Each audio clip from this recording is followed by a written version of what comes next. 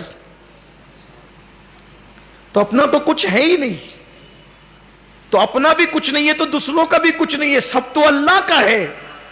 تب اگر مسلمانوں سے لڑ رہے ہو تو اللہ کی ملکیت سے لڑ رہے ہو, مسلمانوں کو گالی دے رہے ہو تو اللہ کی ملکیت کو گالی دے رہے ہو, مسلمانوں کی غیبت کر رہے ہو تو اللہ کی ملکیت کی غیبت کر رہے ہو. نقصان کس کا کر رہے ہو؟ اور بات خاص, اگر مسلمانوں سے پیار کر رہے ہو تو پیار کس سے کر رہے ہو؟ اللہ کی ملکیت سے پیار کر رہے ہو. تو جب تک کہ مخلوق کی محبت دل میں پیدا نہ ہو اس وقت تک کہ خالق کی محبت دل میں پیدا نہیں ہو سکتی. تو یہ جو کل کی آنے والی رات ہے, ہیں آپ لوگ اس وقت کم, لیکن ایسا خاص سبق ایسے ہی کم لوگوں کو ملتا ہے. ہاں, تقریر کی گھنگرج سننے کے لیے بہت آتے ہیں, جب کوئی خاص درس ہوتا ہے تو اللہ تعالیٰ اس میں مخصوص لوگوں کو ہی بھیجتا ہے. تو اس لیے کل کی آنے والی رات سے پہلے عہد کیجئے کہ میں اپنی ذات کے لیے کسی سے دشمنی نہیں کروں گا, کسی کے لیے دل میں کینہ نہیں رکھوں گا, کسی کے لیے بغض نہیں رکھوں گا. دیکھو کتنی مشہور سی وہ روایت ہے, مشہور سی روایت ہے. مولا مشکل کشا ایک یہودی کے سینے پہ بیٹھ گئے, تلوار اٹھائی کاٹنے کے لیے. اس نے کیا کیا؟ آپ کے منہ پہ گستاخی کر دی. میں نہیں کہوں گا کہ کیا کیا, آپ کو سب کو پتہ ہے کیا کیا. حضرت مولا مشکل کشا میرے اور آپ جیسا ہوتا نا تو پیر سے کود کود کر اس کی جان لے لیتا. میرے منہ پہ تھوکا, میرے منہ پہ یہی کہتا نا, لیکن وہ مولا مشکل کشا تھا. نیچے اتر گئے, نیام میں تلوار ڈال دی. اس نے کہا علی سینے پہ بیٹھے تھے, میں نے گستاخی کی, آپ تو میرے ساتھ کچھ بھی کر سکتے تھے. مولا مشکل کشا نے فرمایا ہم وہ لوگ ہیں لڑتے بھی ہیں تو اللہ کے لیے, تو نے میرے چہرے پہ گستاخی کی, اب اللہ کی لیے لڑائی کی بجائے نفس بیچ میں شامل ہو گیا. جہاں نفس آتا ہے ہم لڑنا چھوڑ دیتے, ہم نفس کی بات نہیں مانتے, کیونکہ جو نفس کی بات مانتا ہے وہ نفس کا بندہ ہوتا ہے, اور جو اللہ کی بات مانتا ہے وہ اللہ کا بندہ ہوتا ہے. ایک مرتبہ دیکھو اپنے ساتھ کوئی ذرا سا غلط کرتا ہے نا ذات کے ساتھ, ہم فوراً اس کے دشمن بن جاتے. سیدنا صدیق اکبر کے خالہ زاد بھائی تھے حضرت مصطح, حضرت مصطح غریب تھے. صدیق اکبر ان کو خرچہ پانی دیتے تھے. حضرت عائشہ صدیقہ پہ اما جان پہ جب الزام لگا تو مصطح بھی اس میں شامل ہو گئے شریروں کی شرارت میں, یعنی کہ شریروں کی شرارت کا شکار ہو گیا حضرت مصطح. تو آپ کو پتہ چلا تو آپ نے خرچہ پانی دینا بند کر دیا. تو اللہ نے قرآن میں آیت نازل فرما دی, اللہ نے قرآن میں آیت نازل فرما دی. اس کا مفہوم یہ ہے کہ جو لوگ اگر اللہ کے لیے مدد کرتے تھے تو اس کا تعلق تو ابھی بھی اللہ سے جڑا ہوا ہے نا بھائی. اس نے اگر آپ کے خاندان کے متعلق کوئی چپکلش کی ہے تو لیکن تعلق تو اس کا اب بھی اللہ سے جڑا ہے. اور اگر کوئی اپنے نفس کے لیے مدد کرتا تھا تو آپ کے نفس کا وہ دشمن ہو گیا. اللہ اکبر. صدیق اکبر نے فوراً توبہ کی اور جتنا خرچہ بیچتے تھے اس سے ڈبل بیچنا شروع کر دیا. کیوں؟ اس لیے کہ میری ذات سے دشمنی کی ہے نا, اللہ سے تو نہیں کی ہے, اللہ سے نہیں کی, اس لیے میرا تو یہ دوست ہی ہونا چاہیے. تو اس لیے ہمیں چاہیے کہ شب برات آنے سے پہلے اپنے ہر بھائی کو معاف کر دیں. اچھا دل صرف زبان سے نہیں کریں, دل سے معاف کریں. اور حدیث مبارکہ ہے, حدیث پاک ہے. کیا حدیث ہے؟ کہ اگر کوئی مسلمان تم سے معافی مانگے تم اس کو معاف کر دیا کر.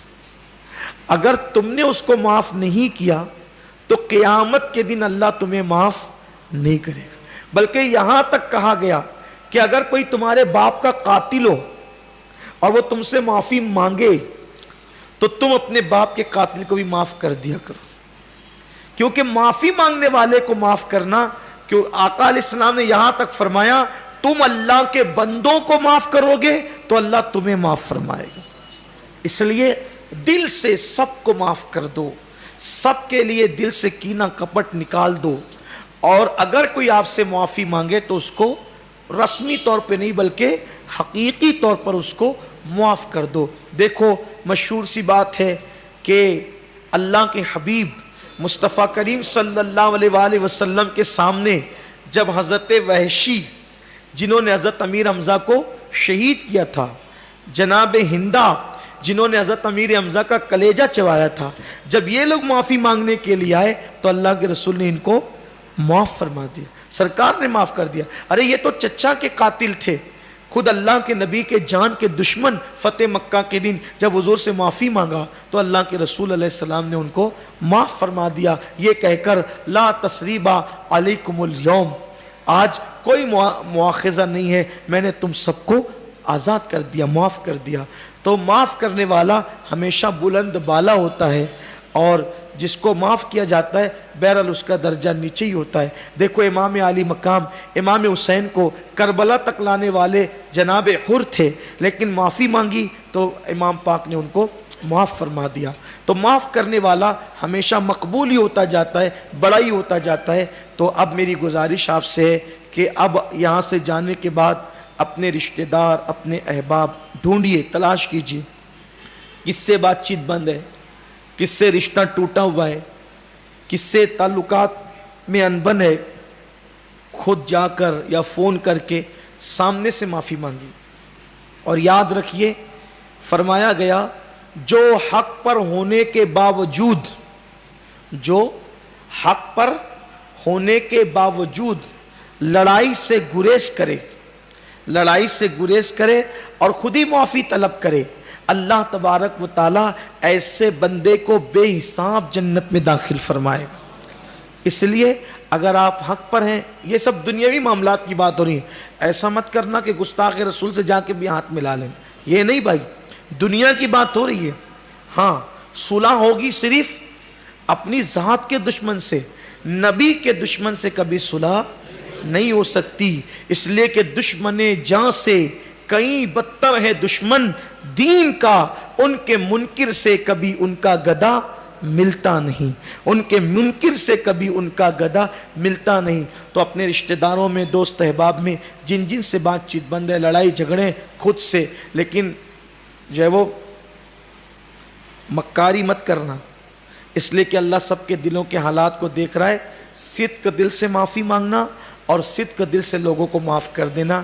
اگر سورج کل کا غروب ہونے سے پہلے پہلے ہم نے یہ کر لیا نا، انشاءاللہ کل کی رات پھر دیکھنا کتنی سکون کی رات ہوگی۔ اور اگر دل کو سکون چاہتے ہو، اطمینان چاہتے ہو، تو ہر مومن کے لیے اپنے دل کو پاک کر لو، ہر مسلمان کے لیے اپنے دل کو صاف کر لو، انشاءاللہ بہت پرسکون زندگی، بہت پرتپاک زندگی، بہت پرکیف زندگی گزرے گی۔ اللہ پاک کی بارگاہ میں دعا کرتا ہوں کہ اللہ تعالیٰ سب سے پہلے مجھ گنہگار کو اور آپ سب کو اللہ عمل کی توفیق عطا فرمائے۔ دیکھو حضرت امام احمد ابن حنبل کو کوڑے لگائے جا رہے تھے، جیسے جیسے بادشاہ کا جلاد کوڑے مارتا تھا، امام احمد ابن حنبل کہتے تھے میں نے معاف کیا، میں نے معاف کیا، میں نے معاف کیا، اور بے ہوش بھی ہو جاتے تھے، کہتے تھے میں نے معاف کیا۔ لوگوں کہتے تھے حضرت جب آپ کو کوڑے مارے جاتے تھے تو آپ کس کو معاف کرتے تھے؟ تو امام احمد ابن حنبل کہتے ہیں بادشاہ کے حکموں سے کوڑے مارے جاتے تھے تو میں بادشاہ کو معاف کرتا تھا اس خوف کی وجہ سے کہ اگر میں نے معاف نہیں کیا تو قیامت کے دن بادشاہ کو پکڑا جائے گا، بادشاہ کو میری وجہ سے پکڑا جائے گا اور سزا دی جائے گی۔ مجھے گوارا نہیں ہے کہ میری وجہ سے میرے نبی کا امتی عذاب میں گرفتار ہو جائے، اس لیے میں جیسے جیسے کوڑا پڑتے جاتا تھا میں اس کو معاف کرتا چلا جاتا تھا۔ یہ ہمارے بزرگوں کا انداز ہے، یہ ہمارے بزرگوں کا طریقہ ہے، لیکن افسوس کی بات یہ ہے آج ہمارے اندر اتنی اعلیٰ ظرفی نہیں رہ گئی۔ اور یاد رکھنا ساری سنتوں پہ عمل کرنا آسان ہے، لیکن جان کے دشمنوں کو معاف کرنے والی سنت، اس پر عمل کرنا مشکل ہے۔ اور جو بھی بڑا بنا ہے، جو بھی بڑا بنا ہے وہ معاف کرنے والی سنت پر عمل کرنے ہی سے بڑا بنا ہے، ورنہ نمک چکھنے کی سنت، مسواک کرنے کی سنت، اس پہ تو کبھی کبھی منافق لوگ بھی عمل کر لیتے ہیں، لیکن یہ جو دل بڑا کر کے غیروں کو اپنانا ہے، اپنوں کو اپنا بنانا ہے، یہ بہت بڑی سنت ہے، اس پر عمل کرنے کی ضرورت ہے۔ اگر ایسا ہو جائے تو انشاءاللہ تبارک و تعالی ہماری دنیا اور آخرت دونوں کامیاب رہے گی، ورنہ زندگی بھر عبادت کیجئے، زندگی بھر سجدے کیجئے، زندگی بھر قرآن پڑھیے، کوئی فائدہ حاصل نہیں ہے۔ قرآن کہتا ہے قد افلح من تزکا وذکر اسم ربہ فصلی، کہ جن لوگوں نے اپنے دلوں کو پاک کیا، اللہ کا ذکر کیا اور نمازی بن گئے، بس وہی لوگ مراد کو پہنچے، وہی لوگ کامیاب اور کامران ہو گئے۔ اللہ تعالی ہم سب کے دلوں کو پاک کر دے، ہم سب کے دلوں کو صاف کر دے، عداوتیں دور کر دے، کینے دور کر دے، دشمنیاں دور کر دے۔ سب سے پہلے میں ہی آغاز کروں، اگر میری اپنی ذات سے آپ لوگوں میں سے کسی کا کوئی دل دکھا ہو یا تکلیف پہنچی ہو یا حق تلفی ہوئی ہو تو اللہ اس کے رسول کو گواہ بنا کر اور رسول اللہ کو واسطہ وسیلہ بنا کر سب سے پہلے میں آپ سب سے معافی طلب کرتا ہوں کہ آپ مجھے معاف فرمائیں۔ میری آواز جہاں جہاں تک پہنچے، میں ان تمام بھائی اور بہنوں سے گزارش کرتا ہوں کہ اگر میری ذات سے کسی کو تکلیف پہنچی ہو تو کل کا دن آنے سے پہلے پہلے وہ مجھے معاف کر دے۔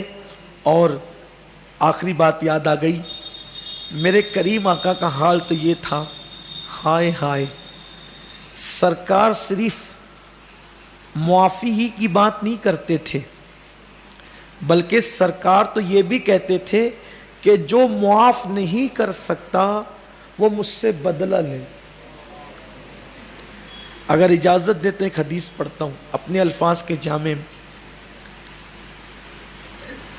کوئی کتنا بھی بڑا انسان ہو، کتنا ہی بڑا انسان، اگر اس نے کسی مسلمان کی حق تلفی کی تو وہ اس وقت تک جنت میں نہیں جائے گا جب تک کہ اس کا حق وہ ادا نہ کرے،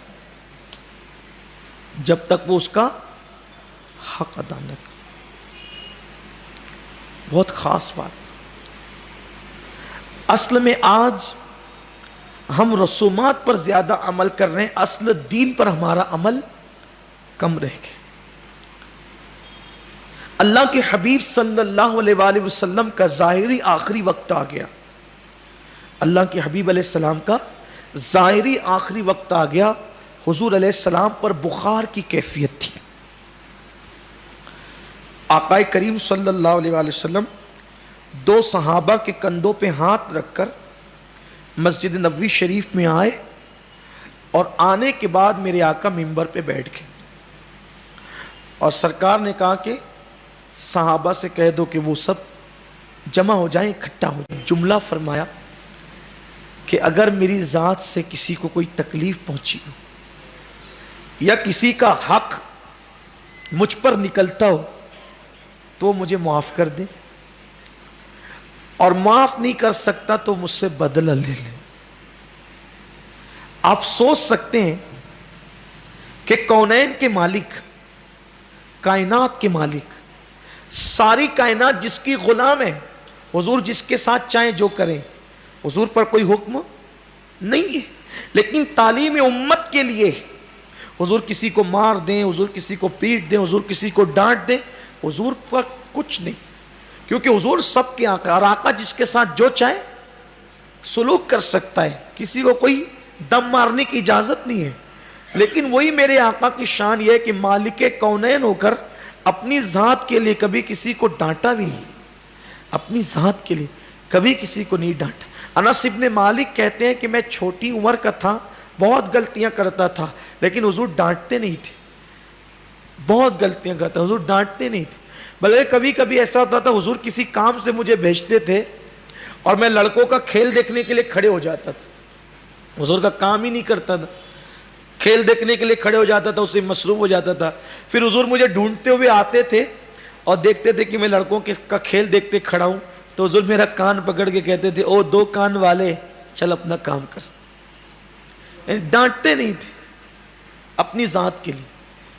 کبھی کبھی حضور کے لیے کوئی چیز کھانے کے لیے بھیجی جاتی تھی تو یہ رستے میں کھاتے چلے جاتے تھے، ختم کر دیتے، پتہ بھی نہیں چلتا تھا کہ حضور کو بھیجا گیا۔ ایک دن ان کی امی نے کہا کہ جا انگور بڑے اچھے آئے، حضور کو لے جا کے پہنچا دے۔ انگور دیکھے، بچپنا تھا، للچائے، بچپنا آپ کو بھی یاد ہوگا، نمک لانے جائیں تو راستے سے نمک بھی چاٹتے ہوئے ہم لوگ آتے تھے، تھوڑی سی شکر جو وہ کھول کے کھانی شروع کر دی، ایسے ہی ہوتا تھا بچپنے میں۔ پہلے یہ پیکنگ میں ہمارے ابھی بھی بہت بڑی عمر میں پیکنگ میں نمک نہیں ملتا تھا، نمک کی برنیاں ہوتی تھی اور جھوپڑ پٹی میں پرورش پانے والے لوگ اسی برنی کو لے کر کے دکان تک جاتے۔ اس وقت کے کرانہ دکان والے تھیلی بھی نمک نہیں دیتے، یہ تھیلی والے کا سسٹم تو ابھی شروع ہوا ہے۔ ہمارے بچپنے میں 10 پیسے کا 15 پیسے کا نمک ملتا تھا اور نمک لینے کے لیے برنی میں جاتے تھے، اس میں عام طور پہ ڈھکن بھی نہیں ہوتا تھا برنیوں کو، بغیر ڈھکن کی وہ پلاسٹک کی برنیاں ہوتی تھی، غریبوں کے گھروں کا حال تھا۔ مالیگاؤں میں غربت پہلے بہت تھی، ابھی تھوڑی سی دولت اور خوشی کے دن آگے، ورنہ جن لوگوں نے آج سے 20 سال پہلے کی مالیگاؤں کی زندگی گزاری ان کو پتہ ہے کہ مالیگاؤں بہت خوشحال نہیں رہا ہے۔ پہلے 300-250 روپئے ہفتہ لوگ کماتے تھے اور اس میں گزارا کرتے تھے۔ اب تو اسکول میں بچے جاتے ہیں تو اتنی رقم لے کر کے جاتے ہیں، پہلے لوگ 250 روپئے، یہ بہت پرانی بات نہیں ہے، صرف 20 سال پہلے کی بات ہے کہ پورے ہفتے کام کر کے لوگ 250-300 روپیہ کماتے تھے۔ تو بچوں کی عادت ہوتی تھی کہ وہ نمک بھی چاٹتے ہوئے آتے تھے۔ تو حضرت انس رضی اللہ تبارک تعالیٰ کہتے ہیں کہ میری امی نے انگور دیے تو میں انگور منہ میں ڈالا، پھر ڈالا، راستہ دور تھا، کھاتا چلا گیا حتیٰ کہ سارے انگور کھا گیا، اور انگور ختم ہو گیا تو حضور کو جا کے کہا بھی نہیں کہ میری امی نے انگور دیے تھے۔ امی جب حضور کے پاس آئی تو کہا حضور انگور کیسے تھے؟ حضور نے کہا کون سے انگور؟ کہا انس سے کے ہاتھ سے تو بھیجے تھے۔ تو جب حضرت انس سے پوچھا تو کہا میں ہی رستے میں کھا گیا، کچھ نہیں کہا اس نے۔ یہ بچپنا ہوتا ہے، بات دور نکل گئی۔ تو حضور علیہ السلام نے اپنی پوری زندگی میں کسی کو ڈانٹا بھی نہیں، اپنی ذات کے لیے نہیں ڈانٹا، بیویوں کو بھی نہیں ڈانٹا، بیویوں کو بھی نہیں ڈانٹا۔ لیکن جب سرکار نے کہا، آخری گویا کہ مسجد میں ظاہری آخری حاضری تھی کہ جس کو کوئی تکلیف پہنچی ہو تو حق لے لے یا معاف کر دے۔ اس محفل میں جب یہ بات سنی تو صحابہ رونے لگے، یا رسول اللہ آپ نے کس کو تکلیف پہنچائی؟ نہ آپ نے کبھی زبان سے تکلیف پہنچائی، نہ کبھی ہاتھ سے تکلیف پہنچائی۔ حضور کی شان تو یہ تھی کہ کوئی غلطی کر کے آتا تھا، اگر اس کی اصلاح کرنی ہوتی تو ادھر دیکھ کر، اس کی طرف دیکھ کر حضور کہتے تھے کہ اس قوم کا کیا حال ہوگا جس قوم میں ایسی غلطی کرنے والے لوگ موجود ہیں۔ اتنا خیال رکھا عزت نفس کا حضور نے، صحابہ رونے لگے۔ جب حضور ایسی بات کر رہے ہیں کہ صحابہ کے دل بھر آئے، صحابہ تو رو رہے تھے۔ اسی محفل میں ایک صحابی تھے حضرت عکاشہ، حضرت عکاشہ رضی اللہ، وہ کھڑے ہوئے، یا رسول اللہ میرا ایک حق آپ پر نکلتا ہے، میرا ایک حق آپ پر نکلتا ہے اور وہ میں معاف نہیں کر سکتا، میں اس کا بدلہ لینا چاہتا۔ سب کی آنکھیں تن گئی عکاشہ کی طرف، سب کی حضور کی آخری زیارت ظاہری طور پر، سرکار اب دنیا سے تشریف لے جانے والے، عکاشہ کھڑے ہو، آنکھیں تن گئی، بدلہ حضور سے یہ لے گا۔ لیکن قربان حضور کی باتیں رسمی نہیں رہتی تھی، حقیقی سچائی۔ آج تو کرسیوں پہ بیٹھ کے منافقت ہوتی ہے، بات کچھ اور کہی جاتی ہے، دل میں کچھ اور ہوتا ہے۔ حضور کی سچی، سچے رسول کی سچی سچی باتیں۔ سرکار نے کہا عکاشہ کیا حق ہے، مانگ دوں گا۔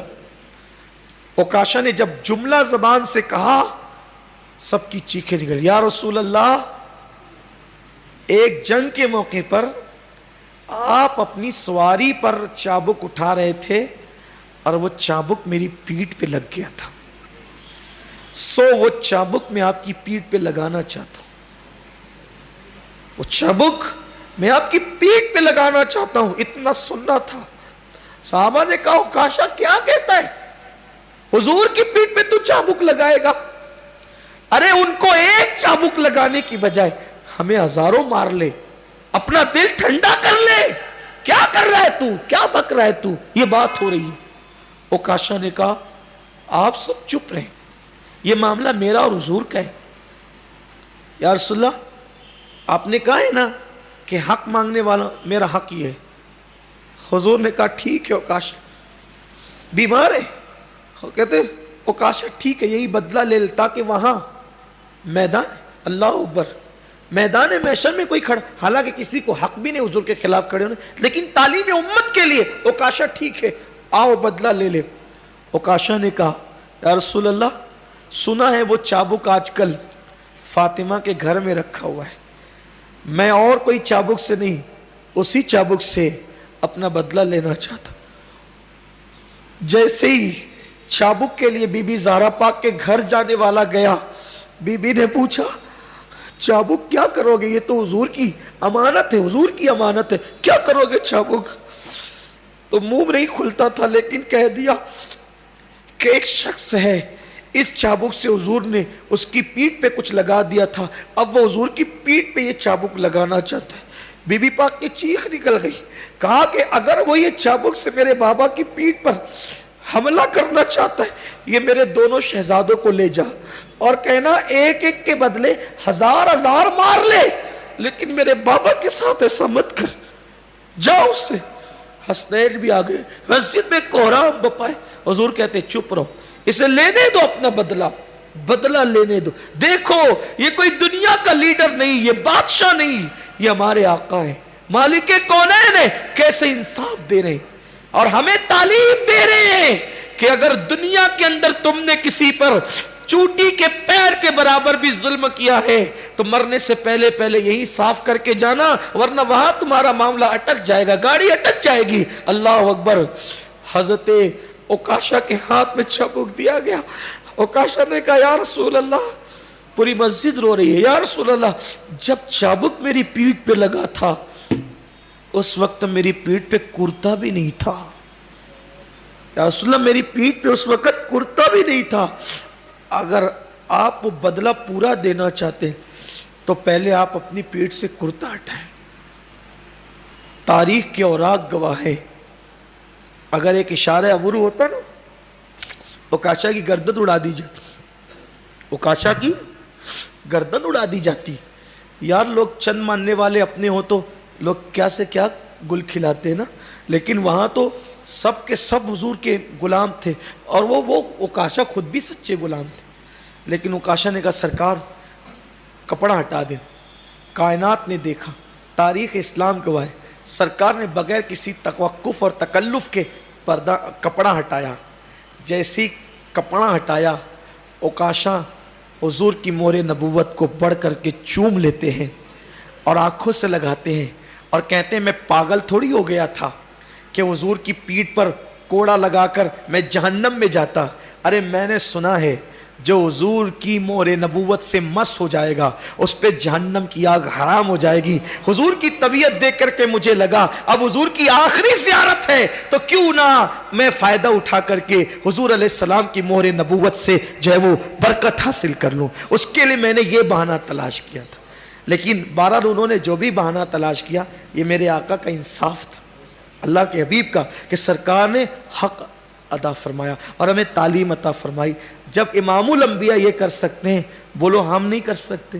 اس لیے اپنے ناراض لوگوں کو منانے کے لیے جو مسلمان ہیں سیو العقیدہ ہیں, اور شرعی معاملہ نہیں ہے بلکہ ذاتی معاملہ ہے.